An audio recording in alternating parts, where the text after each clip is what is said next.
రూపా రూపా ఎవడు? వాడు వీడు అనకండి, పేరు హరిశ్చంద్రుడు, ఇచ్చిన మాట తప్పడు.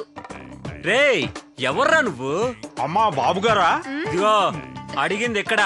నేను బాబుగారినో దాని బాబునో నీకు అనవసరం. ఇంతకీ ఎవడ్రా నువ్వు? ఇదిగో సారు, నాకు కవల పిల్లలు కలగాలని ఆశీర్వదించాడు. కడుపు నిండా భోంచేనివ్వండి. ఆశీర్వదిస్తాడు. అమ్మా అన్నపూర్ణమ్మ తల్లి, బాబుగారి కోపం వచ్చినట్టుంది, నే పోతాను తల్లి. ఆయన మాటలకేమొచ్చిందిలే హరిశ్చంద్రుడు, నువ్వు కడుపు నిండా భోంచేయి. వద్దమ్మా, కడుపు నిండిపోయింది తల్లి. ఏమండి, అసలు మిమ్మల్ని ఎవరు రమ్మన్నారు? హరిశ్చంద్రుడు చూడండి ఎంత బాధపడుతున్నాడు. జీ 24 గంటల్లో హరిశ్చంద్రుడు హర్ట్ అయ్యాడు అని బ్రేకింగ్ న్యూస్ ఇవ్వవే. డిఎస్పి, నాకు దీనికి టీ తీసుకుండ్రా.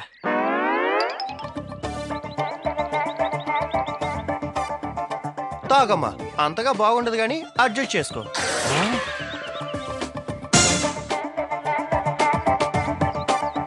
తాగు. ఏంటి ఎస్పీ, నీ టీ కుక్కలు కూడా తాగడం లేదు? ఇదిగో అశోకు, మాటలు మర్యాదగా రాని. కుక్కలు తాగట్లేదన్నావు, మరి మీ మేడం తాగట్లేదా?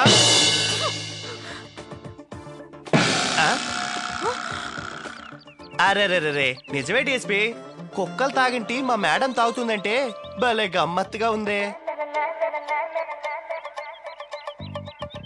సుభాష్ని, పద సుభాష్ని, ఇక్కడ అంతా వేస్ట్ ఫెలోస్ తాగుతున్నారు. మన ఇద్దరం ఏదైనా కాఫీ డేకి వెళ్ళి తాగుదాం, పద. హలో హలో హలో, అలా వెళ్ళిపోతున్నారేంటి? మరేం లేదన్నావు కదా. అది కాదండి, మా బిందుని ఎందుకలా కోపంగా చూస్తున్నారు? మిమ్మల్ని చూడడం లేదు కదా.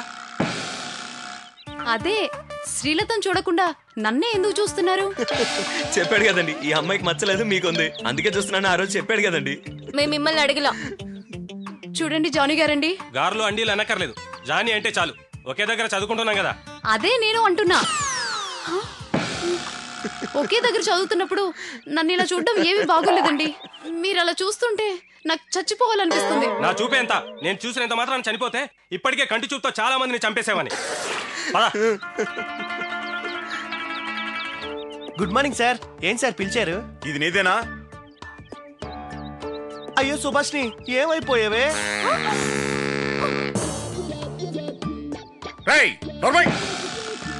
ఇతను ఎవరో తెలుసా? తెలియదు సార్. ఎవరైనా? ఈ కుక్క నాది, ఈ కుక్క ఉన్నా నేను. ఇది కనిపించబోయేసరికి మా ఆవిడ మంచం కూడా ఎక్కింది. మంచం ఎక్కితే కుక్క ఎక్కడ ఉందో కనిపించిద్దా? మంచం అంతా హైటా? జోకులాపో. కుక్క కనిపించకపోయేసరికి దిగులతో జబ్బు చేసిందని అర్థం. ఓ అదా. మర్యాదగా 1000 రూపాయలు గవర్రాజుకి ఇచ్చి. సార్, నా పేరు గవర్రాజు కాదు సార్. ఏదో ఒకట్లేవయ్యా, నువ్వెవరా? నా దగ్గర ఇప్పటికిప్పుడు అంత డబ్బు లేదండి, 200 ఇస్తాను. నేను ఒప్పుకోను. మా ఆవిడకు 1000 రూపాయలు అయిందండి. నేను ఇస్తాలేరా, నువ్వు తర్వాత ఇవ్వు. అవసరం లేదు రండి సార్. ఇదిగో గవర్రాజు. నా పేరు గవర్రాజు కాదు. చెప్పు. నేను నీకు 1000 కాదు 3000 ఇస్తా. అంతెందుకు? ఎందుకంటే మీ కుక్కకి నూకరాజు అని పేరు తీసి సుభాష్ నేను మార్చేయి. అలాగే, సుభాష్ అనే పేరు నా కుక్కకు బాగా సెట్ అయింది. Sir thank you sir. పొద్దున్నే 2000 లాభం. ఇదిగో గవర్రాజు, సుభాష్ నీకు మనుషులు తినేవేమీ పెట్టద్దు, కుక్కలు తినే ఉంటావే అవే పెట్టు. అలాగే బాబు, థ్యాంక్ యూ బాబు. రా సుభాషిని. నమస్తే సార్. నమస్తే నమస్తే. ఏంటి సార్, మేడం మీద అలిగి పుట్టింటికి వెళ్తున్నారా? ఏంటి ఏమన్నావు? నేను అలిగి పుట్టింటికి వెళ్తున్నానా? సార్, మా ఊళ్ళో అయితే పెళ్ళాల మీద అలిగి ఇలాగే వెళ్తారు సార్. అదేనేమో అనుకున్నాను. ఏ ఊరమానేది? అక్కడ ఉన్న మగాళ్ళు అసలు మగాళ్ళేనా? అంటే ఏంటి సార్, మా ఊళ్ళో మగాళ్ళందరూ జంబలగడ పంపాలనుకుంటున్నారా? మరి కాక అయినా నీతో నాకు డిస్కషన్ ఏంటి? వస్తా. మళ్ళీ ఎప్పుడు వస్తారు సార్? ఇదిగో నాగరత్నం, నేను రేపు వచ్చినా ఎల్లుండొచ్చినా సంవత్సరం తర్వాత వచ్చినా నీకు మాత్రం టీసీ ఇచ్చే ప్రసక్తే లేదు. నీ సంగతి తెలిసి అందరికీ చెప్పేసి వెళ్తున్నా. మీ స్వహస్తాలతో నాకు టీసీ ఇప్పిస్తే నన్ను ఆనందంగా పంపించానన్న తృప్తి మీకుంటుంది. ఏమంటారు?